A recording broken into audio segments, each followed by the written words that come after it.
We are up and recording, my friend. Oh gosh, sorry. Hold on. I gotta put some Instagram post. There we go. This man was out there doing a pump workout to get these delts popping. Yeah, these guys took forever to set up. Front I don't races know with what a I'm doing here. Who invited me? Oh shoot! First one of 2026. 3, 2, 1. Oh, mine's like broken. Oh no, Steven. Guys, I don't have Oh, one. I write feel left his out. name up. Hey, you got any water? Make sure I'm not. I like the upgraded jug, dude. That's some high quality If H2O. you guys don't know, I used to run the same plastic jug for months on end. It was actually kind of great. Yeah, at least it's not that one that had like Everyone tattooed it? markers. Yeah, Yeah, that's we had markers all hilarious. over it. It was graffiti at that point. Honestly, Hey, I still have it. It's in my garage somewhere. I think you need to keep that. As Shout a out everybody memorabilia. that signed it or drew on it. Right. Right. Pretty cool. Some massive penis thing. There was a giant penis on my wall for the longest time. I'm sorry, Art. Man. That's hilarious. Oh, Anyway, all right. Welcome, everybody. First Yeah. pod of 26. yeah, 2026. It is 2026. This is crazy. We are back and ready to roll. I wrote that for the first time today. I wrote today's date and I'm 26. I was like, oh, shit. Mm. That's different. Honestly, Yeah, all the well, years we're ago, already yeah. like what 6 days in or so. Yeah. It's crazy. It's wild. Yeah, it's already 2027 at this point. Almost. Might as well guys. be. Yeah. Start the next one. No doubt. Well, welcome back to the NGPT podcast, everyone. We have missed you guys. It's been a bit. Today we have a very special guest, someone whose journey is all about resilience, identity, pressure, discipline, and growth. And you also recognize him from front desk and also wearing his banana hammock on stage recently. Yes. Yes. Damn near naked. He was born in Wilmington, Delaware, to a hardworking immigrant family. He was raised around the chaos and culture of horse racing, moved to Pennsylvania at age 10, transformed himself through sports, joined the Marine Corps. In a surprising turn of events, served around the world in embassy duty, faced mental challenges, rebuilt himself through bodybuilding, and was part of the team at ARC, has now moved on to bigger, better things, and he's continuing to evolve and inspire others. So please welcome our guest, Luis. Hey. We need one of Nice to those be little buttons that we The applause button. Fake audience in the back. Right. Well, thank you guys for having me. It's freaking sick. First person on the podcast. First person. Let's see Absolutely. what we can get into today. We don't get into trouble. Lots of bad things. I'm trying Yeah. to keep it as family friendly as possible. But if you know me, it's kind of hard. It's not fair. So Luis is going to be too hot for TV, so it's probably going to be pulled from Maybe Yeah. many Age sources. restricted on YouTube. this might have to be like our first like overly explicit episode. We'll just do this. Hey, if you have kids around while you're listening to this, Your must don't. just let them grow up properly and let them listen to me. I am very wise. Right. No, I'm just kidding. Man. Fair. All right, we ready to get into it? All right, where are we starting at? All right, man. Segment 1 is going to be early life and family. So let's go back to the beginning. You were born in Wilmington, Delaware, as I mentioned, at Christiana Hospital to parents Luis and Daisy, correct? Yes, it was quite the journey. I kind of remember coming out the womb. It was the experience. Have a dumbbell in your hand? Yeah, and at that point, I probably just had like some reins on me, some horse stuff, some type of caulk. I don't You know. were born with a saddle. No, but no, yeah. So like you said, Wilmington, Delaware. Christiana Hospital's there, but I'm realistically just outside of Wilmington, a little spot called like Bear, Delaware. But All right. hey, All right, so take us back to what life was like growing up in Wilmington and a horse racing family. yeah. So obviously I was pretty young for most of it, so it's not like I could remember, but from pictures. Anyways, I'm a 2000s baby, so I go with the year. So at the time growing up, born in 2000, Wilmington, Delaware, pretty much based out of Delaware Park. That's where my parents really spent the entirety of their day, besides me being at the babysitters or whatever, but which we'll get into later. It's just kind of cool experience, a little baby just hanging out with a bunch of like roided up horses that race and do cool things. And I don't know, like I find them like big dogs. I don't know, some people are like massive humans, and then they'll get in interactions with horses and kind of be scared because they are big animals. But I don't know, I love horses. I love everything about it. The people, the mindset that's there. It's a great environment to be around. If you don't know much about the backside of horse racing, like you got a bunch of cowboys, you got a bunch of just normal people that needed a job, and And specifically in the horse racing business, I think there is like a lot of immigration and a lot of like under the table pay. So, you get to see like the world of the immigrant world in a way. Um, I don't know. I got to grow up in that, and obviously, I was born here in the U.S., so like to me, it's a little different. I'm not specifically an immigrant. I'm just a child of two. Um, but no, it was great. Like the experience, the cultures, many different cultures from you can say like Jamaican to Dominican to Peruvian, Honduran, like every Mexican, everything. Like the whole world is pretty much all consolidated in a racetrack, which is extremely awesome for me growing up. Like I get blown with all of these different cultures and experiences from different people and their mindsets and their own stories. And I'm growing up with that. I'm not really sheltered from much. But yeah, no, that's like the base of horse racing, and then on top of like going out to the events and all that, like just horse racing in general is a really fun sport. So Yeah, you mentioned your babysitter, Ada Williams. Is that right? Ada? right, yep, Miss Ada Williams. Yep. How big of a role did she play in your early development? Tremendous. So we'll start from the nitty gritty. So Miss Ada Williams, she is from the Poconos, originally from the Poconos.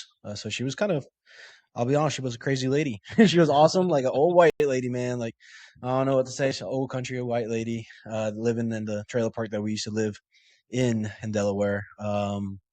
Yeah, so it started with her husband, where my prior babysitter actually used to beat me and tie me up and stuff. Oh, dang. Yeah, it was kind of crazy story. Obviously, I don't remember it. I was young and I don't recall any of it. Yeah, I don't know, maybe trauma dumped or something. I don't know, but yeah. So it started off with him walking around this apartment complex that he would be visiting or whatever, and every time he walked by the specific apartment, he'd hear like a child crying, and like every single time that he walked by. And one time, my parents came to pick me up, and he happened to catch him on the way out, and he was like, "Hey, like." I don't know what's going on in there, but I'm always listening and hearing him cry. Like I don't know, I really don't know what's going on. Fast forward, they find out that the lady was pretty much abusing me, blah blah blah, tying me up to chairs or something, something like that. I think my parents, yeah, eventually she got locked up, Good. and yeah, so this old man, I don't even know. It's funny because I don't remember his real name. We always called him Tio Vaquita, which is like I guess in English like old cowboy man in a way. But yeah. So he kind of took me in and then introduced Miss Ada Williams to me, his wife, saying like, hey, like she can take care of you. You can use the extra money, blah blah blah. And she was a fascinating lady. Like obviously, like I think I mentioned to Stephen Malachi here that obviously my parents are immigrants. They spoke little English, so my first language was Spanish. So her taking me in, it was kind of like a little little shift in worlds there. Like I'm being taken care of by a white old lady that speaks only English, and she's trying to navigate a little child that only speaks Spanish. But no, she cared for me. She took me under her wing, introduced me to her family, and pretty much I became her part of her family, like her entire family, from nephews to daughters and everything. Like they would all bring me gifts for Christmas or whatever it may be, take me out to sporting events, and they just took me under their wing because my parents just worked pretty much 24/7 in a sense with the horses because they constantly need caring for. But yeah, no, like my parents would pay her salary, and the lady like didn't even use it for herself. She would save all that money and then spoil me for Christmas. Like that's what she used the money for. Like she was an amazing lady, taught me everything. And I mean, I can't say she smoked like 20 packs of cigarettes a day, which was an awesome experience as a child, just hanging out with some old heads and smoking cigarettes all around me. But I don't know, like it was a great experience. Like honestly, I'm blessed. Like in a sense, I don't remember any of the abuse or whatever, and I can't really say like, oh, like yeah, she saved my life. But like looking back at it now, knowing the things I do know, like she essentially did save my life. So it is a cool story to say, and I'm blessed to have a lady like that in my life. It's incredible that her husband was just walking by enough to know that, like, hey, something's not right here in this Right. apartment building. Yeah. Like, that's crazy. And for someone to actually like care, right? Yeah, Most people were true. just like, keep walking. Like, Yeah, just not their another problem. kid crying, whatever. right. No, yeah, but yeah, huge blessings starting early on in my life, Jeez. and it's carried on for I don't know. I'm a pretty lucky person, honestly, with the crazy amount of crap that I've been through. Might be a dumb question, but was she the one that kind of taught you English? Yeah, so Yeah. so it's like obviously my parents tried their best. Yeah. They spoke a little bit, like nothing. They weren't just completely blind to English, but they did their best. But obviously, since she took me under the wing and starting school and everything, like, you Right. know, I eventually got English just like out of nowhere. Like as a kid, you pick up pretty quick. Yeah. So yeah, I eventually learned English. I can't really recall the process of like, oh yeah, this is the point where For like sure. English hit me, but It was just like Spanish at that yeah, point. pretty much like Yeah. as a kid, you just get Mhm. thrown these languages and you start learning it, the way the mind works, whatever. But Right. yeah, so I really started picking up better English with her because Nice. she just spoke only nothing but English. Mhm. And I guess a little funny story about that was in Spanish. I'm a big fan of soup. Still to this day, I'm a big fan of soup. Back then, I was a big fan of soup. You know, I don't think I knew that. Yeah, in the Peruvian culture, maybe Honduran too, but in Peruvian culture for sure. Like my dad's side of the family, like soup's a classic dish. Like it's very traditional. So hang up. What is your favorite soup then? Right now, it's like a hen soup. It's caldo de gallina. It's a Peruvian dish. Okay. Very traditional, and it's like quite literally my favorite. It's pretty much chicken noodle soup, but with hen. I don't know if there's really much of a difference, but the way my mom makes it, it's Okay. just freaking It's incredible. unbelievable. Yeah. Okay. If anyone wants to come out, my mom's more than welcome to make soup for you if you know my mom. Sounds But yeah, so so the language thing. So obviously a little barrier there with Miss Ada. I essentially just was craving soup as a child, and I wanted soup. And in Spanish, Of soup, all things. yeah, of all things, yeah, as a little baby, instead of like mac and cheese or some weird shit, my I just really wanted soup. So in Spanish, soup is sopa. Oh, she put soap in your SOPA. mouth. So she like I was asking for sopa, like I want sopa, I want soup. And she's like, what the hell is this kid saying? Like, why does he want the soap? So she actually like my parents came to pick me up and she was like, what are you guys giving your kid because he's asking for soap? And they were like, "Oh no, like sopa in Spanish is soup in English." I don't know, just a little funny quick story about that, dude. Like I always remember that one. I don't know why. There's a lot of other things like the Pitbull song "Culo." She obviously doesn't know what the hell "culo" is in Spanish, but "culo" is ass. And I'm a little kid just singing the Pitbull song "ass," like "culo, culo, culo," all this stuff. So that's another funny. I don't know. I have a lot of random little memories that pop up every so often. That's I couldn't amazing. recall all of them, but yeah, no, like the language barrier is a funny thing to traverse. Is she still around? I'll be honest. Yes, I think she is. Yeah. But I haven't had much contact with her in a while. That sucks. It's definitely something that I should probably fix myself. Like I have the ability to. Mm. I think we tried to call her once, and then her phone just constantly goes to voicemail, or it's different. It might have changed lines or something. Yeah. But if we're in the Delaware area, specifically like around the parts that I used to grow up in, like we'd make the effort to go and see, but we just haven't gotten to do that yet in a while. So maybe hopefully here soon. It's not too far away, and I don't know. I kind of feel like a piece of shit for not going to visit the lady that essentially saved my life. But hey, we all have our own lives and stuff. So it'd be cool to get you back in contact with her. Though. Yeah, it wasn't that long. Sick. It's probably been a few years since I actually went to her house. Yeah. I was like probably like it was after I was already in the Marine Corps. I came back on leave, went to Delaware for something, and I think it was out of that right before. But anyway, I was already grown up, a bit more of an adult, and I remember just going and I still sat on her lap. She wanted me to sit on her lap. She like thinks I'm her child and everything, which. I mean, she basically raised me more than my parents did. Right. Obviously, nothing against my parents. They had to work to have us survive and stuff. But absolutely.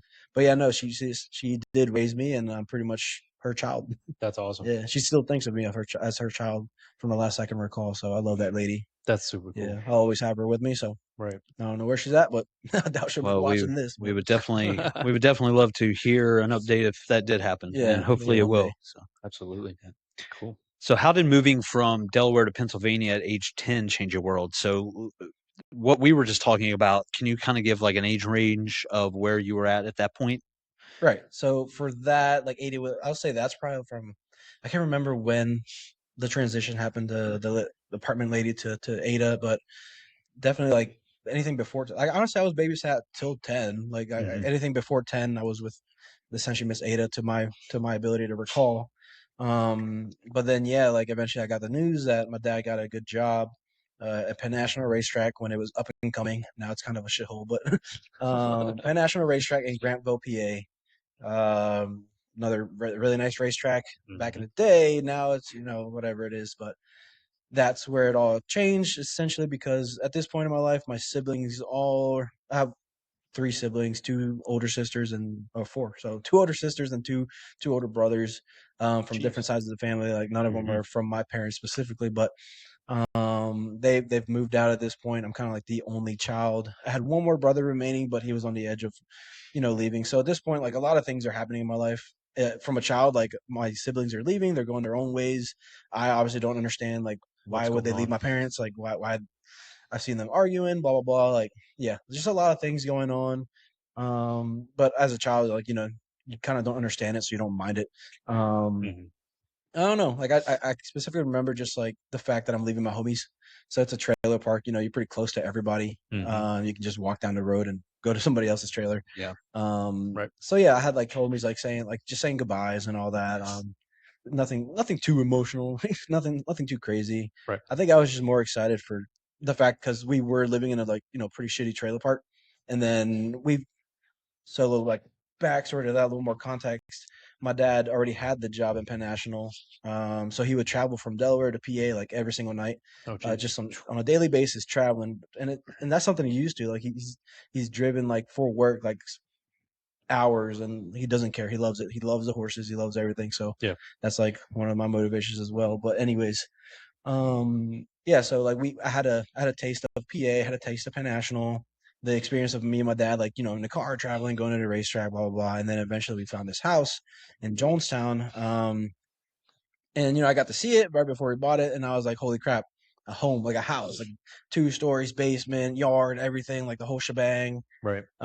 Comparing it to a trailer park. So I was in a sense excited. I was like, holy crap, I'm gonna have my own room, I'm gonna have Hmm. everything. Like I was just super fond of the idea of moving. There wasn't really an emotional connection of like, holy crap, I'm leaving my friends or I'm leaving Delaware. Like, Yeah. I wasn't too worried about that specifically. It's tough to make those kind of connections that stick with you for that long at 10. Like Yeah, yeah, that's kind of tough. Afterwards, I think is when I started to make more solid friendships with the people right. around me because obviously you're a little bit more mature, you understand things a little bit better, and then it kind of sucks to move. But it doesn't sound like that was the case with you guys because you had moved from Delaware to PA, then you kind of stayed there, right, in Jonestown. Yeah, yeah. Yeah, So my parents still live there to this day. same house. Same house, same everything from Nice. 2010. Obviously it's been what 16 16 years, so like nothing too crazy. Some people have lived in their house for ever. triple that or whatever ever, but yeah, no. All my memories and all my fun experiences pretty much stem from Jonestown, the house. That's awesome. Obviously had some good times, great part. Like if you guys know my parents, they love the party. We had some great freaking parties at the trailer that I can still remember. Mhm. But yeah, and I guess a little bit more is that all my family's in Delaware, on my dad's side at Mhm. least. So that was like another thing. It's like, oh, we're moving further away from family. Right. And now that I just said that, I do recall another thing, like me and my cousin Joshua. So Mhm. Josh, if you're listening to this somehow, fuck you. No, I'm just kidding. Love you, man. So yeah, me and my cousin are, like super close. He was like probably like my brother, um, compared to my actual siblings because they were all older. They were like I think the youngest of my siblings is 8 years older than me. Mhm. Um, He was closer in age. yeah, closer in age, so Mhm. by 8 years. So it's like we Sheesh. don't really share the fond experiences or anything like that or similar situations because they're so Mhm. much older. Yeah. But me and Josh are the same age, so we would always hang out. We'd be at the racetrack together, run away to get like at the racetrack. It's a pretty big thing, and Mhm. our parents would take us there, and I'd be running away from my parents because I knew the place like the back of my hand because I just grew up there. My mom would be freaking out because I'd be running away. But yeah, me and Josh were like super close together. So yeah, that was one thing that I can like remember, like, holy crap, like I'm not gonna have Josh as close to me Mhm. anymore. But like I said, like you're 10, you don't really understand that stuff Right. or whatever. It's like, okay, I'm more worried about the fact that I'm going to a home. Right. It's Yeah. gonna be freaking awesome. Yeah. That makes sense. Dang. So you've said before that before moving to Pennsylvania, you weren't really into sports at all.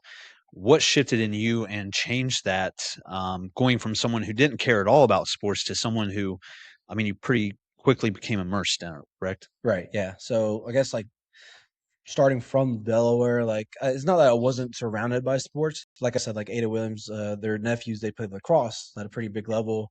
The stadium was super freaking cool. My cousins played for Allen High School in Texas, in Dallas, Texas, or Plano, Texas, wherever it's at. But it's a really big, like known football school, and their stadium's like I think 1.2 Massive. billion dollars or something Oh for a wow. high school football stadium, which is insane to me. But Yeah, that's like I wild. was surrounded by sports. I would see that. Me and my dad loved watching the NFL together. Like that's like one of our fond memories that we still talk to about this day. Like, yo, remember watching the NFL when I would get home from work, blah blah blah, like stuff like that. Like I was surrounded by sports in a sense. And my brother, also the one that's closer in age, he was actually a really good soccer star at Glasgow High School in Delaware.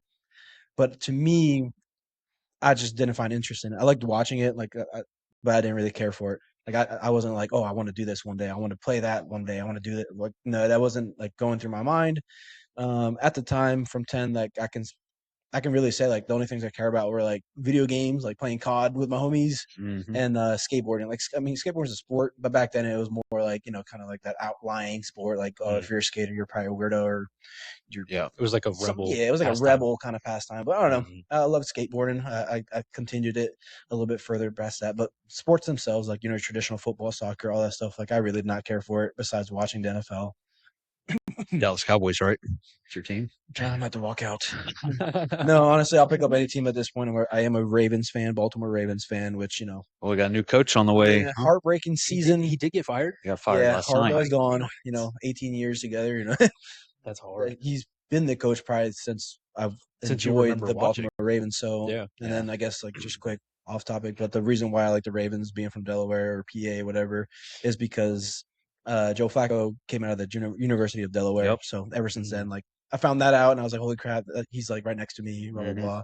That's cool. And then obviously Ray Lewis, I still have his fat head in my childhood bedroom. It's huge. He was Ray a Lewis beast, sticker. man. Yeah, I have him still there, and my room is all purple. Nice. Yeah. That's Nice. fantastic. All right, let's see what I was going for. But yeah, no, That's like I really said, cool. like I just wasn't interested in it. Like I was surrounded by it. I wasn't away from it. It's not like I didn't have a sense of it. I just didn't really care for it until I moved to PA. Yeah, and that's kind of where you picked up with football and wrestling, right? That's kind of the Correct. two sports you went for. Yeah, Makes so sense. being in PA, if you didn't know, wrestling is actually probably like one of the most notorious sports for the state. Yeah. Given that there is a actual wrestling match that is the United States versus Pennsylvania in wrestling. I did not know Yeah, that. it's actually No all your idea. elite wrestlers in the high school age, the best from every state or the best from just outside of PA come to PA and they wrestle against the best of PA. Wow. Just because I don't know, PA, I think like the East Coast, like PA, New Jersey, and stuff like that, like we're pretty Mhm. notorious for wrestling. Yeah. Obviously, there's always that debate like who's better, but it's very clear that PA is on top.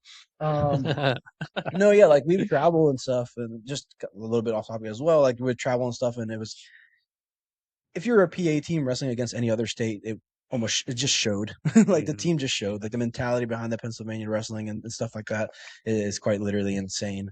And then football as well. Like I said, like I didn't have. I guess also the other thing is that I didn't have the opportunity to play football and stuff and wrestle in Delaware. Mhm. My parents worked all day, so there wasn't like no like my parents couldn't be like, oh yeah, let's sign you up for this. They don't got the time to be taking me that. Yeah. Miss Ada Williams is also an older lady. Like she didn't have like the ability to be taking me that stuff like that. The most she could really do is like drop me off at the school bus. Right. But no, yeah. So I get to PA, and I go to Northern Lebanon, and I just get pretty much now I have the opportunity. I get immersed in all these other athletes, kids that have been like doing these sports for their whole lives, and like I became friends with them and stuff. And they were like, hey man, like you should try this, you should try that. And being from Northern Lebanon, it's a very small school. At least when I went, now it's like getting really nice. I don't know, they're building up new facilities and stuff. But yeah, back when I was there, it was a very small school. So essentially, the football team and wrestling team were the same people. Like everyone, they did Yeah. both sports. So that's kind of where it all started out. Yeah. How did that kind of shape your mentality? Like that had to be like a big shift for you, right? Yeah, so growing up, I was a fatter child. I was definitely made. So it was weird. Like it went from a point where I was really young and I was super skinny to where people were like, "This kid's malnourished." Like they would touch they would do this. I don't know if you're watching. They would do this to my wrist and be like, "This kid is not eating enough." Blah blah blah. And then eventually got to a point to where it was very clear that I was eating enough, maybe a little bit too much. Fond memory, my dad and I before school sometimes would go to McDonald's and I would get like probably 2 McGriddles or something as a child. Horrible choice, Dad. I don't know what you're thinking, letting me do that, but whatever. But yeah, no. So mentally, like I was like, dang, like this is a really tough sport. Like I didn't understand wrestling as much. It was because I started football, and then, like I said, all the same people wrestled, so they So you kind of dragged naturally me did into both. kind of naturally, Mhm. naturally ended up being on the wrestling team. And I don't know, I kind of just found like a love for competing against other people. Like started with football, having the mentality of like Ray Lewis and watching the YouTube like NFL hardest hits. Mhm. Mhm. Like I've always been a physical person. I just want to like pretty much blow your head off or knock you on your ass as a child. I don't know. I was just very aggressive. At least I've you always, found yeah, two good outlets. right, yeah. I was That's always for very sure. aggressive. That's the thing. Coming from actually like a very shy child to there's a video of me. My parents threw a birthday party for me with like a bunch of like surprises, and Spider-Man came, and this like clown came. It was in Peru, so like it's all very cheap. That's where my dad's from. We would go there every year. Anyways, yeah. So the video of me like crying because I was so overwhelmed and scared of all these things, and then eventually becoming to like kind of finding out that I am an aggressive person, and I don't know how that shift changed, or how that shifted, but yeah, no, like I found love for just, I guess, hitting people, and just finding that outlet to let loose. Mhm. And then wrestling came by, and I had coaches like Rusty Wallace, where his son Hunter, and all the homies along. They were all there, and they kind of brought me in and took me under their wing. And I started a little bit later, so at this point, I'm probably like 11, 12 years old when I'm starting this up. And I don't know, I was decent. I was pretty good as a child that has never wrestled before, wrestling against other kids that have been wrestling since they Yeah. were Like pretty much free. babies. Yeah, Yeah. and they were like, "Hey, like you're doing really well, and you just started this. Like you're beating kids that have been wrestling for their entire lives or whatever." And to me, it was like, "Yeah, whatever." Like You didn't think much of I it. didn't think much of it. We're Right. kids, whatever. Like they probably didn't care either when they were little. But no, and that was really the only two sports that were like big in my school. So I kind of just stuck with it more for the homies and stuff. And then eventually it kind of just hit me like, holy crap, the mindset that I got, like just from grinding things out, like cutting weight, dieting, and I call it dieting with Mhm. That was just it's not straight eating. diet. It's pretty much not eating Yeah. and spitting in a bottle for a while, throwing in like a little chew. It's very country school, so I would put like tobacco in my mouth as a kid Mhm. To make to you create salivate more more. salivate and spit it out in Mhm. a bottle. Sorry, Dad. And Mom. So yeah, I would do crap like that, and the Sorry, mentality guys. behind like Pennsylvania wrestling is like it's pretty much like as a child you're growing up like I'm going to go into this mat and I'm going to fucking die. Like if I don't win I'm going to die. Almost like a Spartan mindset, which is kind of crazy to be immersed in as a child and being introduced to such a mindset. At like 12. Yeah, like pretty much an 11, 12-year old, and I'm over Mhm. here like, and it's like that point in my life where I'm like going from shy to finding out that like, holy crap, maybe I am meant for to do crap like this. And I would like before matches, I'd be like, "Holy crap, I'm kind of scared. Like I'm nervous." And my dad would be like, shut up. You're not nervous. Stop being a little baby." Blah blah blah. And this is like so now that we moved, my dad had a little bit more time to go with me. And at this point, obviously, since he hasn't had the time to do stuff with me when I was younger, like he was fully invested. Like my parents, like they supported me so damn hard. On top of them having to work their normal day Mhm. of jobs, Yeah. like every other parent. No, like they across the board, no matter what it was, everything I saw is that my dad was like taking the time of his day of his own life to put it into me to be good at whatever I wanted to do. Like didn't specifically have to be wrestling or whatever. Like whatever I wanted to do, my dad was like, "Let's fucking do it. Let's send it. I'll be there for you. I'll pay for Mhm. stuff for you. Like I'll take you here, there." And we traveled a lot. But yeah, the mindset behind it, like we've been talking about, the mindset is just it's kind of a crazy mindset to have. You pretty much have to be crazy to go against another human and be like, Yeah. "I'm going to rip your head off. I'm going to Yeah. throw you over my head and whatever." Yeah. Well, that's a beautiful thing to have, like having support from actual parents and actually having parents that are there, Mhm. like during your events and things. I know a lot of people aren't fortunate enough to have that. For sure. So, Yeah. It's cool that they were so invested because they couldn't have been when you were younger. Right. So Yeah. And I feel that's like the awesome. other thing is, like I said, my all my siblings they come from another country, Mhm. like where my parents are from. My one brother with on my mom's side, he obviously grew up in Honduras, different life with my grandma, and then my other three, my two sisters and one brother. My dad's side, like he had him as a young man. Everyone makes their mistakes, whatever. He had kids at 18, 17 years old, whatever. And he kind of, not saying that he didn't care for him, but he Mhm. left. He came here to look for a better life into the U.S. and that's what he did. He ended up getting a better life, establishing himself in a way. and then bringing my siblings over Yeah. when he was able to afford it, and give them the life that he wanted to give them. But Right. he missed that part of both their lives, like, or all their lives in a way. So I guess I was the one child where it's like, holy shit, like I can fix this. Like he can be the father that he's meant to be, and do the things that, obviously, like, you're never ready for a child. So Right.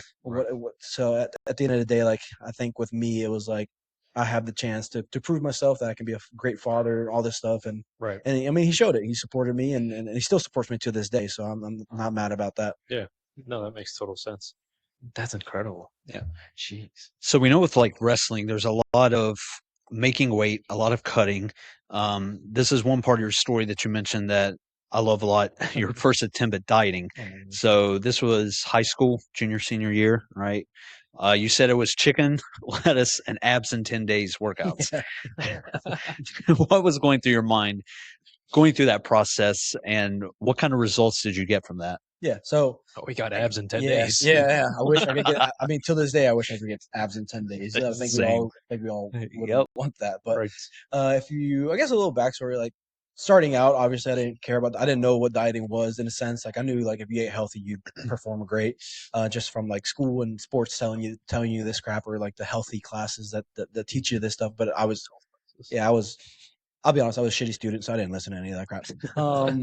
So starting out, like, luckily I was very active at this point. So, and then I hit puberty, so I started to grow a little bit and thin out. So, like, I was still eating like bags of Doritos and Mountain Dew. Like, I'm not even joking. Like, I would get the party size bags of Doritos, crush them up, and eat it with a spoon because it That's was so. fantastic. Wow. It's more efficient. Chug a Mountain Dew, and I obviously, like, just constantly moving as a kid, like doing all this stuff. So it didn't really make me too fat. I was still chubbier, but I lost weight and all that.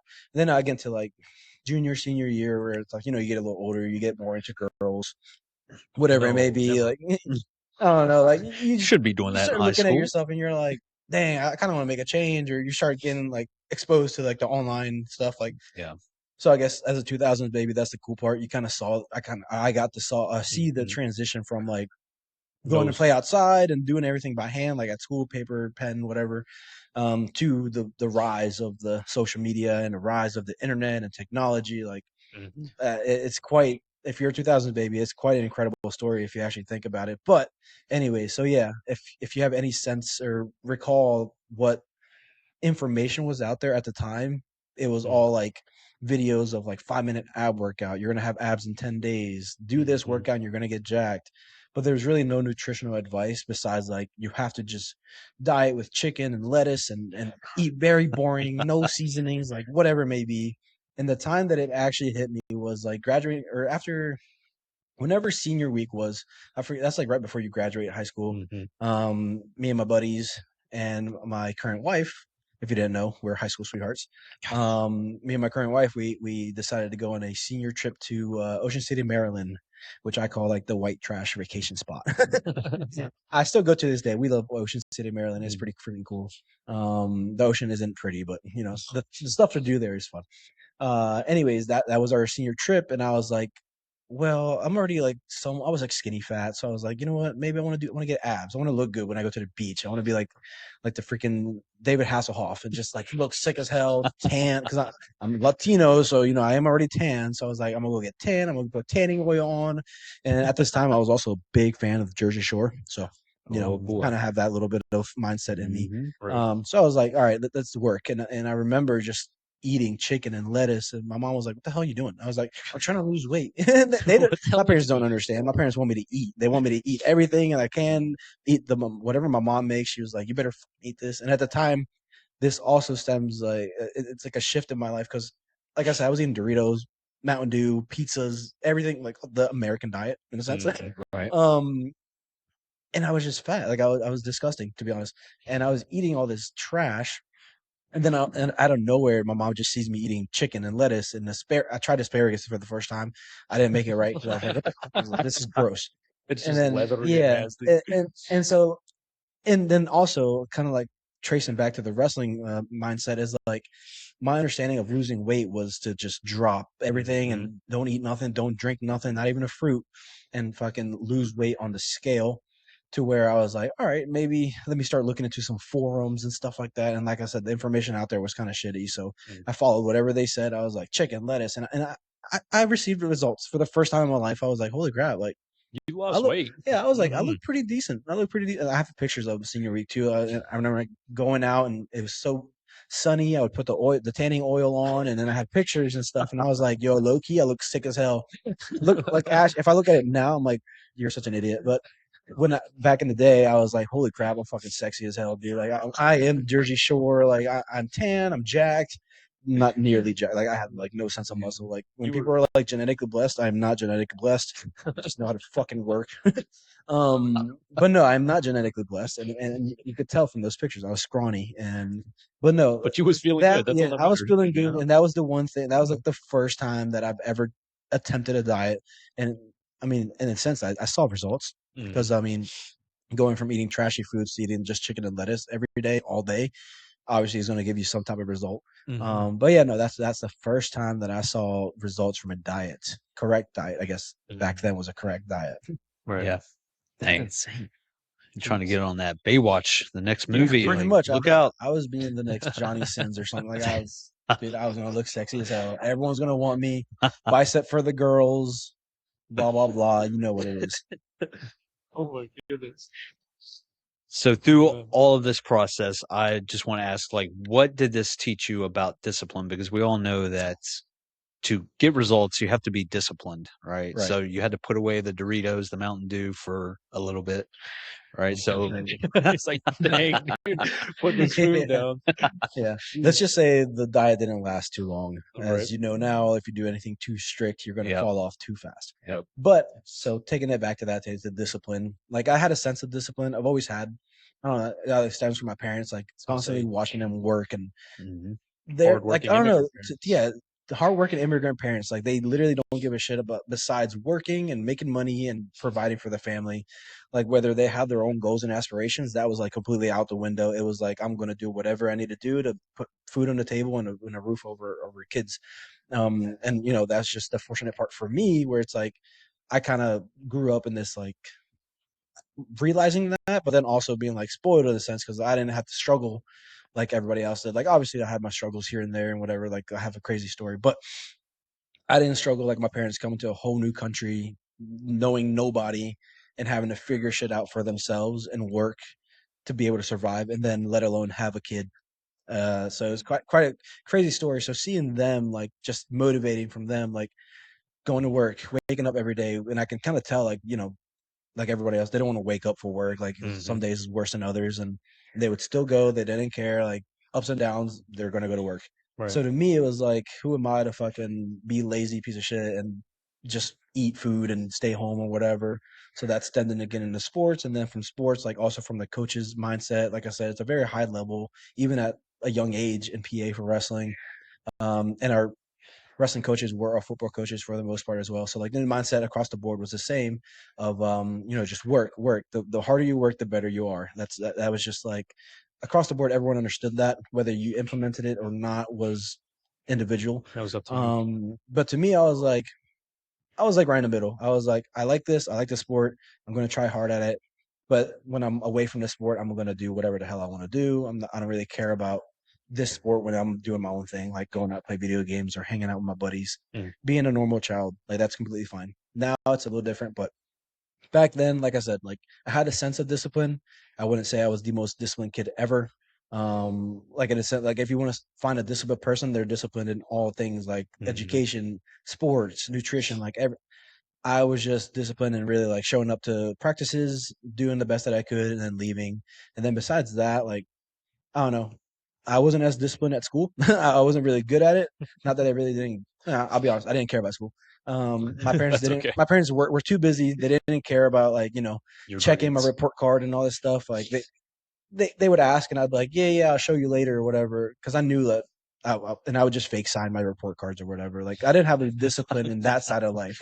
Like I was such a piece of crap. But when it came to, I think that's where it all stems till now. Like sports, active life, like a physical lifestyle is what I've always been attracted to. When I found out that I was actually decent at doing something, Right. I guess I've always grown up with the mindset of like, what am I? I don't know what I'm good at. Even to this day, I'm like, am I even good at this, or like, what am I good at? I'm still trying to figure it out. But like, at least one thing that I do know is that I know how to work hard. I know You're how to good at working hard. yeah, I'm Yep. good at working Mhm. hard, which can get you really far, but Yeah, you have to have some type of direction as well. for sure. Right. Well, we definitely see you in here busting your butt all the time, man, and all your hard work definitely paid off when you competed and all that. And like, man, you don't have to have life figured out right now. Like, you're still super young, Yeah. man. So there's No, some not at people all. that don't figure it out till they're 40, 50, you know? Right. Yeah. So Yeah, that's true. yeah. That's fair. I think we all So kind of question those kind of things. right. Yeah. Yeah. Mhm. So fast forward to the end of high school now. Your parents were kind of expecting you to go to college, and coaches were reaching out, recruiters. You had different options, but you shocked everyone by choosing the Marine Corps. What kind of sparked your decision? Right. So, as you know, like I think like across the board, every parent wants their kid to go to college. The traditional route. It's like what everyone knows is like if you go to college, you're gonna be very successful.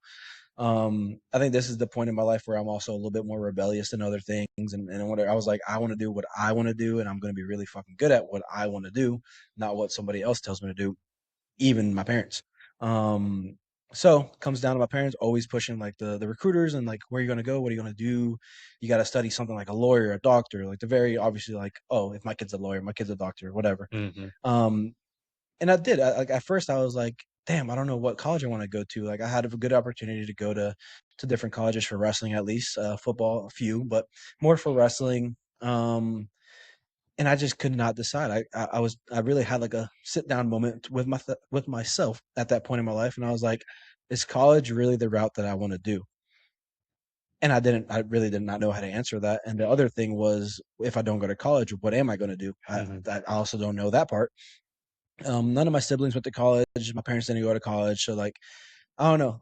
College just was not the right route for me, and I understood that. I was also a mess at the time. Like I was doing bad things in high school, whether my parents know it or not. I was doing crazy things. I had a crazy lifestyle, and then like my parents know me as a different child, as the the all worthy golden child compared to my siblings. But I knew for myself if I went to college, I was not going to be successful. So I was like, what other route can I go?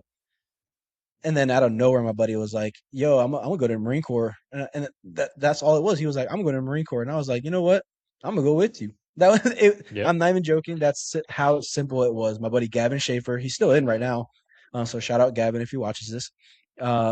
He literally just said he was gonna go. This is what he wants to do, and out of nowhere, I looked into it, and obviously knowing that the Marines are the toughest of all whatever Branch. branches.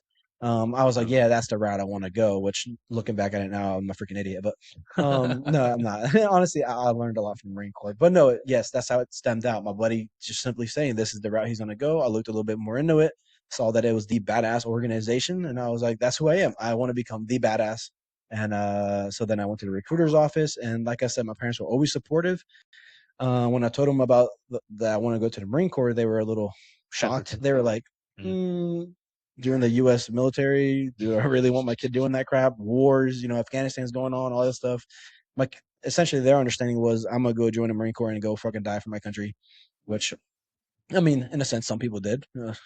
Yep. Shout out to those homies. But no, yeah, that was their understanding of it. My mom had a better sense of it because her dad, my grandpa, was a part of like the Honduran military, and I still have some I call them uncles, but relatives that are very high-ranking officials in the Honduran military, and so she had a sense of the military life. My grandpa went to war with versus El Salvador, the jungle warfare, all this stuff, so she understood it. But my dad, not much. He's a city guy. He understood like during his time growing up, there was like a lot of terrorism in Peru, Mm. like cars being on fire, bombs and stuff, like a lot of crazy shit happening. They almost his story is that they pick him up one time off the street to take him to the academy, and when he got to the park, all the buses were full. They took off, and everyone that was left behind kind of just got to scatter. That was his Dang. story. That's how it was to being sent into the Peruvian Wow. military, which would have changed his life, of course. But no, so everything happens for a reason. So yeah, we get to me saying that I want to go to the Marine Corps, and they were like hesitant, but at the same time, they were like, if this is what you want to do, we're all for it. We'll support you. Like I said, we'll go with your decision. Dang. So, MC duty, was that like the first, I guess, exposure once you got into the Marine Corps? Was that kind of First assignment? Yeah, your first assignment. So I signed up for infantry, because I didn't really know. I just saw like doing cool guy stuff, like shooting guns and blowing rockets, and that was what the infantry is, and that's what I wanted to do. I didn't really think more of like, what am I going to do after the Marine Corps? Like I could have picked up a skill like mechanic or Mhm. some type of IT or something, but no, I was all like, gun ho. I was like, I want to be a fucking infantryman. I want to be the tough guy carrying the weight. So that's what I chose. And then when I get to the actual boot camp, they kind of separate you versus like all infantry guys go to whatever it's called, infantry training battalion, ITB, and then everybody else that has a different job, they'll go to whatever the other one is, I forget. But You didn't go to that one. hang out with all the infantry guys and do our training. The other one, Marine Corps, just Marine Corps Training Battalion or something like that. But basically, they separate literally everyone else from the infantry guys, and all the infantry guys go and train the way that we're supposed to, like doing rucks and learning how to really shoot guns and do all the cool different weapon systems and all that. This is pretty much the point of my life where we all get split up into our designated billets, and I get assigned a random duty to embassy duty. At first, I was like, "What the heck is embassy duty?" According to other instructors and stuff, I didn't know what was going on. They were like, "Yeah, it's a good opportunity for you," but in my head, I was like, "But I want to do infantry stuff. Like, I want to be a fucking badass. I want to go shoot guns and do all this stuff." And they were like, "Listen, man, in terms of your future, like, this is a really good first part to your Marine Corps career," which it really was in a way. But yeah, so this is where I go to embassy school, which was in Quantico, Virginia. So already at this point, I'm traveling multiple states, like South Carolina to North Carolina, then now to Virginia. All kind of not really seeing my family at all. So it was a tough time to navigate, but I was getting just thrown information at me. Obviously, it's the military, so they're very structured in a way, very disciplined, and there was no fucking around at this point. So a very serious part of my life. And if anyone knows at least to me, it didn't seem as hard, but the attrition rate to the Marine Corps Security Embassy Group is actually very high. It was like 80 or 90% of people will fail that school. So wow. in the back of my head, I was like, holy crap, like I need to pay attention. This is like the first time in my life where it's like I need to really pay attention to what they're teaching me and doing what I need to do, because in a sense, if I don't, that's how lives get lost and people die and whatever. But It's the first time you've had to be a good student. yeah, so like I said, like there was pressure there. Like there's pressure to be a good student, pressure to know your shit, and because when you get sent out to different embassies, like they're expecting you to know at least the very bare fundamentals, and they'll teach you the rest. But at the end of the day, like I said, I was always disciplined. I was a piece of crap in the sense that I just didn't really care about things, but I'm not a piece of crap in a sense where it's like I'm just a bad person. Like I always tend to do good. I mean good. So like I always try hard. I try my best. So when I got there, obviously did the school, passed that, flying colors, and then I get them assigned to my first duty station, which was Guyana, South America, and I had no idea what this country was. I was like, "What the hell is Guyana?" Because obviously my dad's from Peru, South America, but I never heard of Guyana within it. I looked it up. It's like one of the only English-speaking countries in South America. I was actually pretty excited because I was like, "Oh, I'm gonna get to use my Spanish." Nope, not the case. They are kind of like British, Afro-Guyanese, like Jamaica. They have a really cool accent. If you guys ever look into the Guyanese accent. But yeah, so that's where I get assigned first, and I'm pretty much working as a 18, 19-year-old working with United States diplomats, higher ups, and really high-ranking officials within the U.S. Military and government. For example, like the president, I think he's pretty high-ranking himself. Jeez. You get to work with people like that, do VIP missions and things like that, and you're pretty much the ambassador for the United States as a teenager. Literally just leaving my parents' house. I have no idea what the world actually entails, besides what I understood from like movies or the internet, whatever it may be. But being out there in a different country that I have no idea who anyone is, what the threats are, and whatever it may be, immersed in such a high level of professionalism and things like that. It was kind of just a whole shock, whole different experience. But I took a lot from it. I tried my best to be the best I could be. I actually got like promoted quickly within it because I did my job. I did what I needed to do and then some. I always tried to excel in those things, and then yeah, that's kind of where everything started out within the military, was Guyana, South America, and then so forth. I moved around a lot as well. So Yeah. So How long were you in the military for? So in total, it was like 6 years, according to the contract. But I think like 5 years realistically. But on contract, like 6 years. It was a total of 6 years. What was it like being away from your family during these years? I mean, it's a Yeah. long time. Yeah, so like I said, like before, as a child growing up, kind of away from my parents. Like I had that sense of being away from my family, but I always had like a caregiver in a sense, due to my babysitter. But then growing up, get a little bit closer with my parents, a little closer to my dad, whatever it may be. So I've never been on my own like most kids growing up. You're never on your own, and really. But this is the first time where it's like I'm technically an adult at 17, 18 years old, and anything I do I will face consequences, whether it's right or wrong. And obviously, like the structure of the military, like it's very, very strict. So that's like my first experience being away from my family is like have to abide by these rules, have to abide by this and that. I didn't get the typical like college, like you get the freedom of doing whatever you want when you want. It's more like this guy's going to tell you what the hell to do, what to do, how to shower, shave, and shit. They tell you how to eat. Basically, They pretty much run your life, and that's really what I came into. Like, and I wasn't too mad. Like, it wasn't a shocking transition in that sense, but it was more of a shocking transition of like once I got out into other countries and had to be that responsible adult, and the fact that in the back of my head I knew that if I messed up, I could cost people lives, or if I didn't pay attention, some people could die, and that's the reality of it. And like I said, as an 18, 19-year-old, there's a lot of stress on you. And then on top of that, you also have to, interact with like I said, these high level officials. And you have to be very, very professional. Where it's like I've never had to be professional before in my life. Besides like a wrestling banquet or something, like wear a suit. yeah. That was really the most professional thing I've ever had to do. So like I'm wearing my uniform or wearing like a suit with a gun underneath the suit and whatever, and having to protect these high level officials as a young child.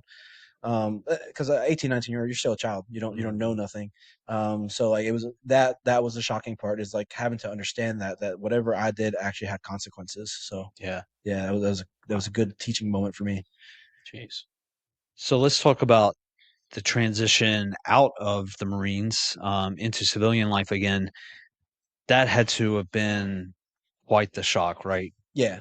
So I think because so then after the embassy duty, like I got to party a lot out there with the boys or whatever within our little residence. Like we drinking is very very tradition in the Marine Corps. We drank a lot, partied a lot, and we did our jobs really damn well. But then I transitioned to the infantry, where it's like, take that lifestyle and times it by like a million, and you're pretty much doing like crazy workouts, running up mountains, and getting in a sense hazed after a night of drinking until 3, 4 in the morning, just because that's how you live your life in the military. Kind of cope with the alcohol. But like I said, so transitioning out, I had to experience this for like 5 years of like party lifestyle, work hard and grind and be the badass that we tell people that we are. Which is only in the infantry. If you're anything else but the infantry, you're pretty much not a real Marine. You suck. No, I'm just kidding. So like, when people think of Marines, they think of the badass shooting guns guys. And if you're not that, then you're not that. I'm sorry. But anyway, so we're transitioning out. I have this sense of purpose. I'm the badass dude, whatever. But the only things that I really took out when I transitioned was my drinking habits. And just like the sense of purpose. Like a lot of people, when you move jobs or whatever, like you kind of lose and you're starting fresh again. To me, it was like I just went from this very structured and disciplined lifestyle with the partying and drinking to a not like everything's still up to me, You had no but there's structure. no structure. There's no one to tell you what to do. There's no one to be on top of your ass and yell at you when you fuck up. Like it's just this is you. You do what you do, and like whether you stay out of jail or not, that's your own problem. But yeah, no, so that's a huge like transition, and then on top of that, the mental battles of like you're waking up and you don't know what to do. You like I said, structured. You have a time and place to be, time and place to do this and that, and in charge of other people. Like I got out as a sergeant. I was in charge of other Marines, and I had to kind of teach them what to do or whatever. But then yeah, so transition out, and now it's all gone. Like a split second, you're super excited to get out because like you kind of get tired of being told what to do, and then you get out first like month or two, like you're like hell yeah, dude, I'm sleeping in my parents' house. I don't really care. I had my wife living with me as well in my parents' house. Like they gave me the place to stay, so that I was really blessed with that opportunity. Like I said, they support me regardless. So like I get out, I move in back with my parents. Back in that purple So room. now I'm like 24 years old, 23 years old, 23, and about to be 24, and I'm living with my parents again. And in my mind, like I've matured a lot at this point, and I'm pretty experienced a lot of things in my life, a lot of crazy things, a lot of bad things, a lot of good things, and now I'm back like essentially at step Square one. one. Yeah, square one. I was like, I'm back with my parents' house, but Yeah. now I got my wife with me and my dogs. Like, what am I doing with my life? I didn't know. I didn't know what I wanted to pursue. Before I left the Marine Corps, I had the opportunity to train and go to school for a crane operator. Mm. So, and realistically, I only did that because one, they made a lot of money, and two, I just wanted to get away from the infantry life as fast as I could. So towards the end, they kind of send you to this school, and you don't have to do all the training and stuff anymore because you're transitioning out. Mhm. And not everyone gets that opportunity either. Like I said, I tried my best. I tried to be a good person and everything, so it kind of worked out for me in the end. I just wish I chose something better. But like I said, my mindset was more like I'm about to get out. I just want to get away from the infantry. I'm tired of it. Um, so I chose crane operator because it was one of the first schools that I saw on the list, and I made money. And I was like, "Yep, I'll do that. I don't care what I do. I'll do it." And this is where I start to understand like what you do does really matter, and money is not the source of everything. Like it doesn't Mhm. money isn't everything. And I luckily I learned that quickly because I was traveling from Monday morning early, like 3, 4 in the morning. We'll go out to the job site until Friday night, come back home Friday night, and only have the weekend at home with my family and my wife. Yeah. But we were gone, like we were in a hotel. There was no the communication was just a phone, and in my head I realized I was like, what am I doing? Like I left the military because I wanted to be back with my family. I wanted to spend more time with my wife. I wanted to do all these things, and now I'm just doing the same bullshit again, and just for a paycheck. Like I was making great money. Don't get me wrong. If you know what crane operators make, they make pretty fucking good money. Mm. But then that's when like I said, I realized money is not happiness, and I'm glad I learned that now. And my dad kind of reinforces that to me as well. It's kind of like now I'm on a sense of pursuing my passions and stuff like that. So transitioning out, it did hurt. It was a lot of down and more down than up, but you kind of push past that part, dealing with different mental battles and stuff, and you kind of relying on family at this point. And yeah, no, you kind of just gotta keep working when you transition out to find another purpose, find another thing that you're passionate about. And that's really where I kind of lead into my life now. But yeah, Yeah, the fitness aspect kind of really helped rebuild your identity, and this is kind of along the time where you found ARC, right? correct. Yep. So, what was that like? Um, Being able to find a community like this to kind of fill that need that maybe you lost when you left the military, right? Yep. Can I ask that in a little bit of a different way? Yeah.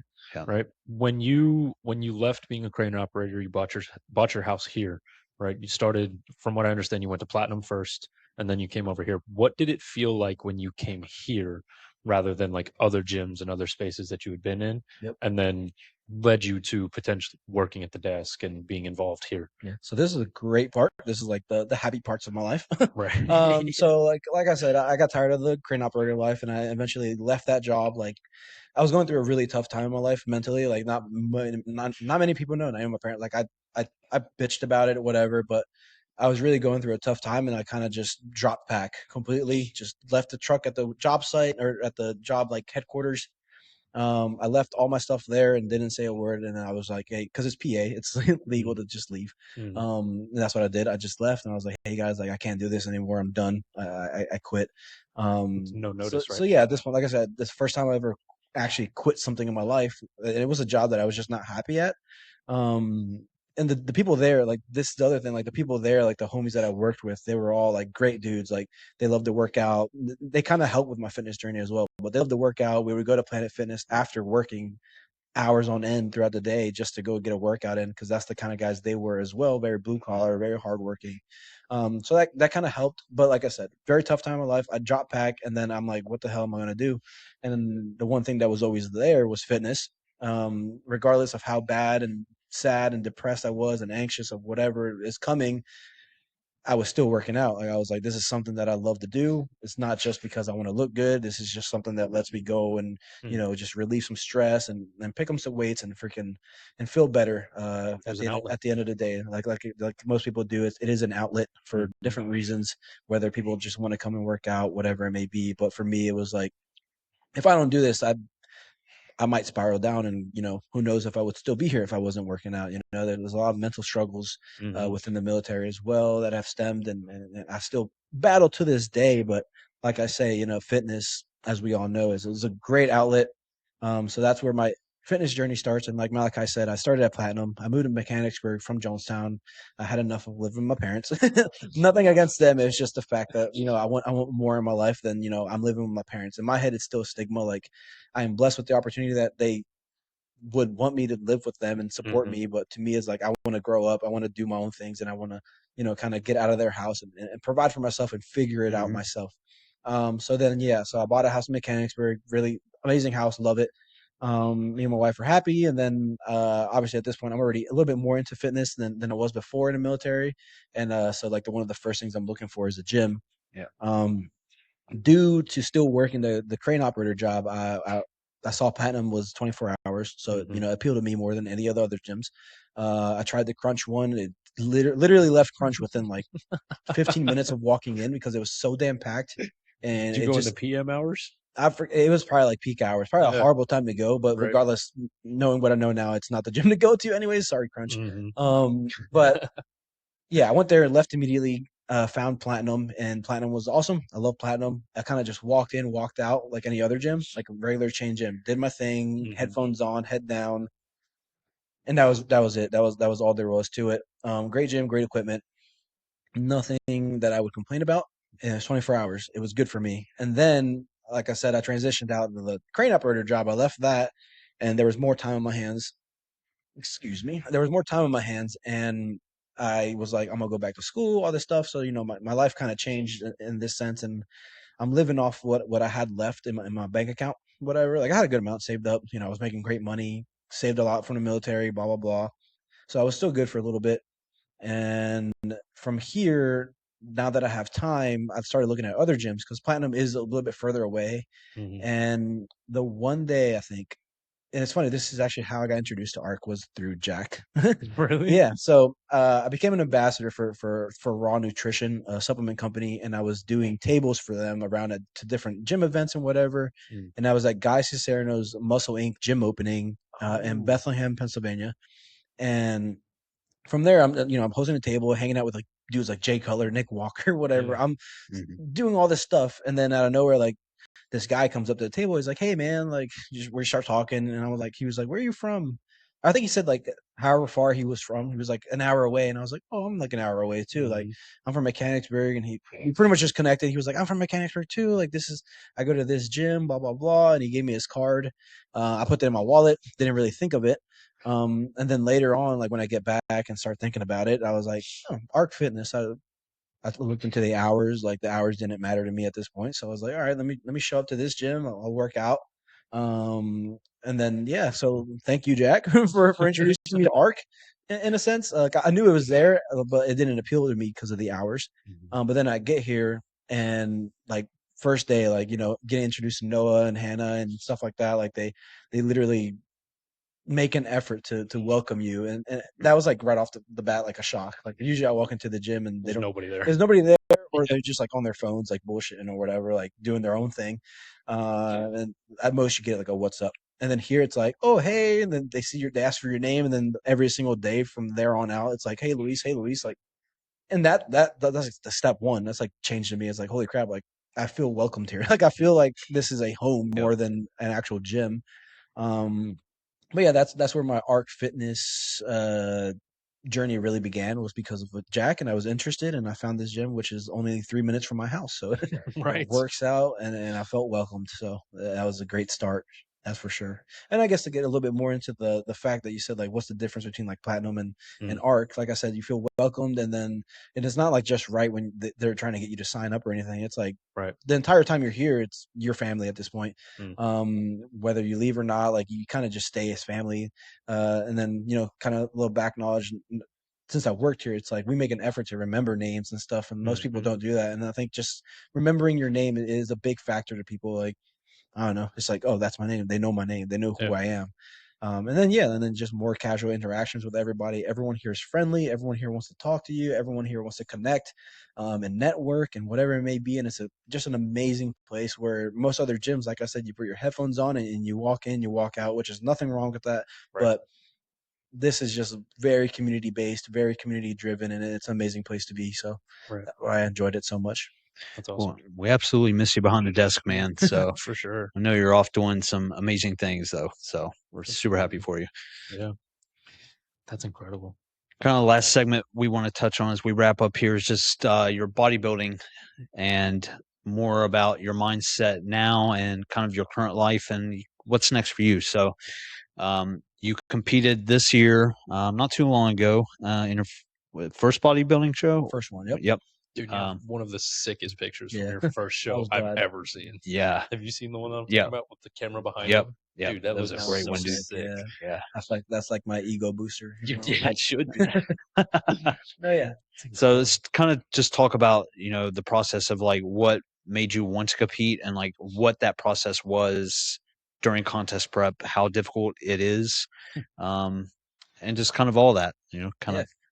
So kind of starting from the very beginning, like I kind of got into fitness a little bit more, not necessarily like bodybuilding driven. It just I love fitness. It was an outlet for me. And then out of nowhere, I was like, hey, like I'm so deep into fitness, like why not try something? And I was like, at first when I got out, you run a lot in the military. I was like, I'll do a marathon. That was gonna be my purpose. Mhm. That immediately changed after I started picking up weights and watching more of the gym videos, more Rich Piana videos. Like I've always Oh watched man, Rich he was the Piana. man. He was awesome. Yep. Like even growing up, like that was like my sense of the gym was like Rich Piana people. And I Yeah. was like, dang. Now that I'm in it and started seeing some gains and stuff, I was like, maybe I can potentially be one of these guys. Like be big and juicy and looking good and whatever, looking cool in the gym. Is it? All right. All right, ready and quit.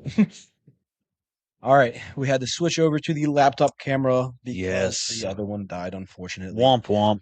Life Like, happens, the and you third know what? time. We're gonna keep pushing forward. That's what this is all about. It's just keep working with what you got. This camera and this Yeah. laptop has been fighting us and not wanting us to put this out today, but you know what? Quite We're gonna literally. win. They don't want to listen to me, but we're gonna keep freaking talking. That's all that matters. No, okay. So to quickly not wrap this up, but to get into this last segment here. So yeah, fitness was an outlet. I get into that, and then I start to realize like maybe I have potential in doing something cool. What's something cool within fitness? Bodybuilding. That's the route I chose. There's many routes, powerlifting, whatever. I tried powerlifting. I fucked my back up. I tried all this stuff, and bodybuilding is like one of the other ones where I was like, I'm really interested in that. Let me look into it. I look into it a little bit. And then I'm kind of like a very full send kind of person. I was like, you know what? I couldn't. How do I get into how do I get into bodybuilding? Fuck it, let's do a bodybuilding show. That's how you're gonna get into real bodybuilding. So I started with a coach. Start working with him. Start getting my nutrition right. This is the first time in my life where I actually like understood or started learning a nutrition, following an actual meal plan, actual training program, all this stuff. Before it was more just like go to the gym, have fun, lift weights with my wife, friend, whatever. Skip the gym if I want to, doesn't matter. But then now it got to the point where it's like my day will revolve around my gym workout. If people can be like, "Oh, just skip the gym today if you're too busy," that's Nope. not an option for me. I will not do that because I would go crazy. Anyways, so I started getting into the meal plan and everything. My coach starts working with me. We start seeing the results, and it's fun and fun and fun. But initially starting out, we didn't have a show picked out. It was more of me waiting until my coach is like, "Hey, like we're ready." So for the first year, a whole year of me just dieting and training and doing all the things, checking every single box that I could, doing my cardio, everything that I needed to do right. And my coach said, "Hey, let's take another year to really get better." And in a way, I was like, "Fuck, dude! I just did all this work because I wanted to compete this year." But I understood that there was, there's more method to the madness, and you can't just hop into things like that, especially if you're not ready. And I'm not a person that likes to lose. And I was like, you know what? If this is only going to make me better, let's do it. Let's do another year of just growing and getting better. And like I said, so at this point, like I am invested. I really wanted to compete, and my big thing was like I'm gonna compete and see if I'm able to do so. Am I able to do a prep? Am I able to, consistently check my boxes and not fuck around and find out with like cheating on diet or just not caring. So at this point, that's where it's kind of just a gut check. It was like, if I can compete, then maybe I am meant for it. So that's what my first show really was for. So going through the first year, kind of let down that I didn't get to compete, but I understood why. And then we move into the next year. I start to see more results, more things start to happen, and I'm obsessed with it. I'm obsessed with the process. I really did not even care about competing. I was like, dude, I just love getting better every single day. On the hard days, on the good days, like whenever it was, like the fact that I was in the gym and getting at least 1% better or even 0.5%, I didn't care. I was like, I am going to do what I need to do to become better and able to go on stage. So then this is where I really fell in love with the process more than the results. So like the process of coming in, getting the workout, struggling through my workout, having a horrible day and still going to work out and getting this as an outlet to relieve my stress or whatever it may be. And then on top of that, the connections in the gym, like the finding that environment, the right environment, the right people, really play a role, like a huge support system. Like a lot of people say that bodybuilding is a very selfish sport, which I can see why they would say that, but in reality it takes a huge support system behind you to really excel in such a sport. So for me, I found all of that luckily here at ARC. Honestly, if I was anywhere else, I don't know if I would have done it. Like I said, support system is huge, from the gym community themselves, like everyone encouraging me, kind of boosting my ego, saying, "Hey, big guy," or "You're looking great" and stuff. And in my head, I'm like, "Dude, I don't know. I look like crap, blah blah blah." But everyone else is kind of telling you look great. So it's kind of like a mental battle as well. But no, like support system is huge. Like for my wife, having to deal with me every single day. Like even and then at this point, we get into prep. At first it's whatever. It's like, you're very motivated. You're so hyped to get into my first prep ever for my first bodybuilding show. It's like the last month and a half. Yeah. So we started prep because we knew we were going to compete, but we didn't have a show picked out until like, I think the like 8 weeks or 9 weeks out, something like that. But we started, I forget how long prep actually was. It was probably like 18, almost 20 weeks or something like that. But anyways, we start prep, gears are high. Everything is running as it should be. And I'm looking good already. So it's like, all right, I'm so hyped for this. This is awesome. The next few weeks, same motivation. You're still hyped. You're still motivated because you know that you have a goal that you're set for. And then we get into probably like, let's say like 9, 8 weeks out, I pick a show. Motivation gets high again. It's like, holy crap, I have a legit show that I picked out. And very quickly, well, I think like at 6 weeks out is when, things started going downhill. And not necessarily in terms of like results and stuff, more of like the mental battle that you have to do with prep, with dieting and getting down to such a low body fat. There's more than the mental battles, like your hormones, your body's fighting itself because it doesn't want to lose the nutrition of the fat or whatever. I don't know all the science crap. To me, I leave that up to these guys, but your body just pretty much fights against you because you're putting it into such an unknown situation.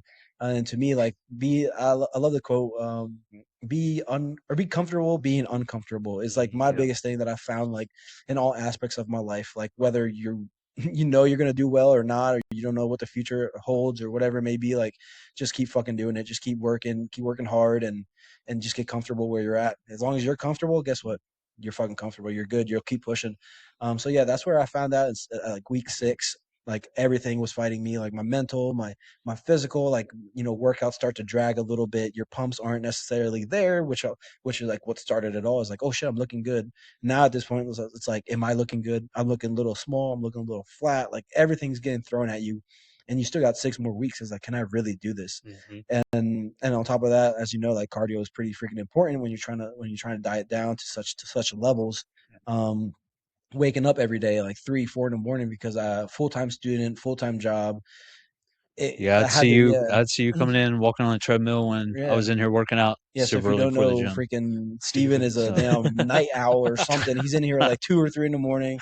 I'd show up even early as well, like 3, 4 in the morning because I had to work at 5 or whatever. Knock my cardio out. That's really what it was. It was me checking my boxes regardless of what I had to do that day. That nothing could stop what I needed to do. If I needed to do it, I was going to do it. There was nothing, like I said, nothing was stopping me. No excuses, right? So yeah, zero excuses. I got my shit done, and even I'd wake up and be like, dude, I can just skip today. I'll do more tomorrow, whatever. Nope, Nope. never happened. I questioned myself a million times throughout the day. Probably every minute of the day, I was questioning something. But at the end of the day, like we spoke on before, discipline was there. Once you're this far into prep or something, or in any aspect of anything in life, once you're so deep into something, motivation kind of dies down. And that's where I like to tell people, like, motivation is very limited. It's just only a certain portion of the process will be motivationally based, but the rest will just fall on discipline at the end of the day. And discipline will be so much easier if you actually have a passion for it. So for me, it was like I loved working out. I loved everything of it. Like I said, I fell in love with the process to where it wasn't super taxing on the fact that I had to be super fucking disciplined on it. I just knew that I loved to do this and I was going to do everything in my power that I could to do so. So then, we get closer to show. Luckily my wife, like I said, my support system is huge. So, and especially my wife, she had to deal with my moody ass all damn day, me not wanting to get up, do things, or, just being a dick in general. Like I'll be honest, I was a complete asshole. Once we got like closer to like 3-4 weeks out, I didn't want to talk to nobody. I would come into the gym and, I'd say my highs and stuff, but if you know me, I love to talk. And then there was a very different part of me where it's like, dude, I don't even have the energy to talk to you right now. I don't want to talk to nobody. I just need to get my workout done because that's what I need to do. Yeah. And that's exactly what I did. And, whether I burned some bridges that way, whatever, I'm very nonchalant person. If that burned our bridge, then I'm sorry, but it was something that I needed to do to get through what I wanted to do. So I did that, and then we get to show day. At this point, you get a little bit, you weigh in, and then you start getting a little bit more carbs, my energy boosted up, and it was like a snap of the finger, dude. Like going from the very first start of prep to now you're there, you're at your show day, you're weighing in, you're getting your tan. It was a whole different experience for me. Obviously, it's the first time I'm doing it. And I'm hanging out with these dudes that are way older than me and look way better than me or whatever. And I was like, dude, I don't know. At that point, I'm like looking at everybody. I'm like, oh, fuck, dude, these guys are huge. Like, what am I doing here? And then, I mean, I had great results at the show. So obviously that's where it kind of taught me, like, you got to stop doubting yourself in all aspects of life. Just stop doubting yourself. Do what you got to do, and if you're doing it right, guess what? You belong where you need to be. So yeah, then we get the bodybuilding show, get my tan, weigh in, and everything, and then you get on stage. And stage, like, you go on stage for like a few seconds, like even a minute at most or something. But there's bright lights. Initially, prejudging wasn't so full. You kind of just go in, let the judges see you, and then you go back. And that itself was a super high to me. Like, I'm still riding the high of that today. And like you said, I got some cool pictures out of that. Yeah. And then to end it, you do your finals. And this is what kind of gets a little crazier because, like, I remember we had to wait because there were so many people coming into the show that they had to like push back the actual show time to allow everyone to flow in and sit down. That we sold out the entire auditorium. So to me, that first time doing it, a really big show. It was a Bev Francis show, Steve Weinberger, and that's really why I chose it because it was a bigger show. I didn't want to do a small show. I wanted to compete against guys that I knew, these guys were the following week were moving, or following 2 weeks or whatever, they're moving on to go get their pro cards. Like, these are the guys that I wanted to compare myself against.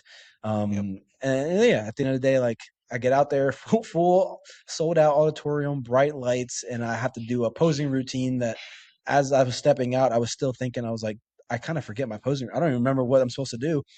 So yeah, for like a few seconds, I completely forgot my posing routine. And then as soon as the music starts, I've been practicing it. So like practice just took over. And I did my posing routine really well, and I was really proud of it. And that's where the pictures came from. And yeah, no, that's really all it was. And show day is so quick. There was more waiting than anything, but dude, it was so quick that.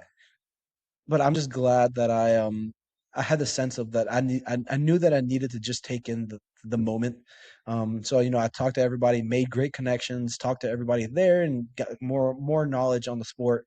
And then now, like, I actually met a great individual, Matt Norman. He's my new coach. I met him at that show. I loved his team. He had a team there, and they all had the same mindset, hard work and bodybuilding. That's all they cared about.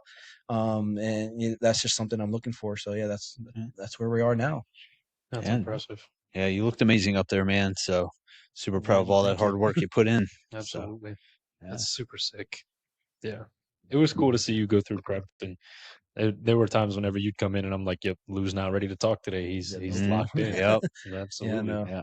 I think everybody I understands. I can be a really big dick sometimes. So I'm sorry to most people, and it's something that I'm not afraid to say. It is something that I do love to do. So I got through it. That- Now we're back to good old Lou, bullshitting and yelling and being loud. Right, but you can't be sorry for that. If somebody takes that personally, that's on them. If you took that personally, you know what? Yeah. Fuck you. Right. Sorry. Honestly. But Yeah, man. Well, it's good to see you back in here eating all the food again Yeah, and now loving life. we build to Absolutely. 2027. Yeah. That's the next step for me. Is like I said, I did that first show to see if I really could compete on against these stage. stuff and belong in the bodybuilding world. And I got great feedback from some high level judges, and that kind of boosted my morale and stuff, saying like, hey, like just work on these things, and you're going to be word for word. He said I was going to be very dangerous if I work on a few things, and you know what? That kind of just shows me like, hey, I did all this work, and look, now I do belong, and that's where it also gets into the genetic part, like. I don't have great genetics. I just work hard. Yeah. I'll do what I need to do to improve. And yeah, so now we just work and eat and grow until my plan is to compete again in 2027 towards the end. No specific show, no specific nothing. I just know that I just want a good amount of time to be able to actually grow, put some real muscle on my frame here. So nice. and it's all a process and it's fun and just enjoying life with the homies here at NGPT at ARC, and the community is awesome. So I'm blessed to have the life that I do have. So Yeah, man. We get that pro card. We'll get you back on here. one day maybe I get to Absolutely. sign a pro wall here or something. Yeah, dude. That'd be cool. Glad to have you, my friend. Absolutely. Yeah, dude. Well, thanks for doing this, man. We appreciate having you on. I know everybody's looking forward to it. Thank you for your patience. Yes. Lots of man. technical difficulties, guys. What's going on here? Yeah. No, see, all about Iron it out. resilience. There's like three different. Probably going to see it. 3 different cuts in the video due to technical difficulties. But guess what? We finished it out. It was a great episode. Hopefully you guys enjoy listening to me just yap and talk. And if you ever want to talk to me in the gym, come up to me, dude. I literally love to talk. So just say what's up. That's what to we know each other. Yeah, dude. Follow me on Instagram. Absolutely. All right, guys. Sweet. We signing off there? All right. Yes, sir. That is it. All right, dude. Thanks again, man. We Yup. appreciate you. All right, Thank you, dudes. Lou. Thank you Great for having job, me. my First friend. person of the year. Let's make it a That's right. great year. And All right, fellas. just keep improving from here on out. Absolutely. All right, guys. Cool. Till next time. See you See ya. guys.